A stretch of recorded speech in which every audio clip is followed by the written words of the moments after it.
Characters have been smoking in Disney films forever. Pinocchio, Alice in Wonderland, Peter Pan, 101 Dalmatians, Little Mermaid, Aladdin, Hunchback and Hercules all feature characters puffing on various forms of tobacco. A Goofy cartoon released in 1951, entitled No Smoking, features him attempting to get over the habit to very little success.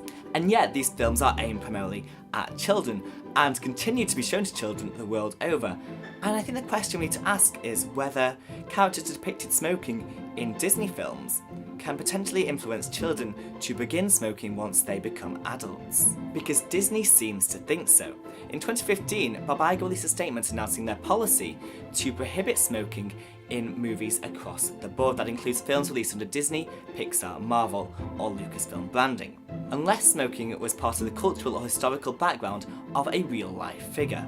However, in Save Mr. Banks, Walt Disney's historic smoking habit is noticeably omitted, with producer Alison Owen claiming it was Disney's primary request when handling Walt on screen. How could they allow an audience to know that this man, who serves as the face of family entertainment and magic and fantasy, was in fact very rarely seen without a cigarette? Let's look at the most prolific smoker in the Disney repertoire, of course, Cruella de Vil.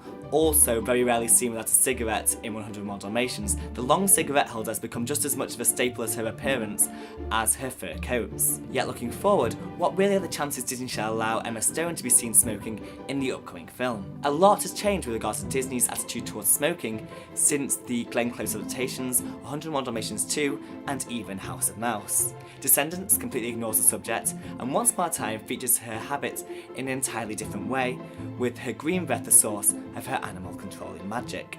The animated series sidelines the situation in the very first episode by having her proclaim, "I picked the wrong week to quit smoking." Yet that show was aimed at a very young audience. Going way back to the source material, Jodie Smith's novel never once mentions Cruella as a smoker. So it's about half and half, and I have a feeling Emma Stone is more likely to join one list than the other. And it is supposedly a prequel, potentially a young innocent Cruella hasn't quite picked up her habit just yet. However, with screenwriter Kelly Marcel having also penned Save Mr. Banks, we can at least hope for one very subtly implied moment.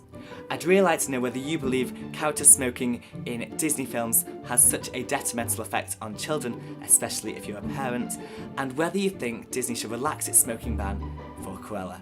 Join the discussion down below. I personally believe it would be injustice to her character, although Cruella's Coat, no condones, no encourages the use of cigarettes or the tobacco products. Thank you.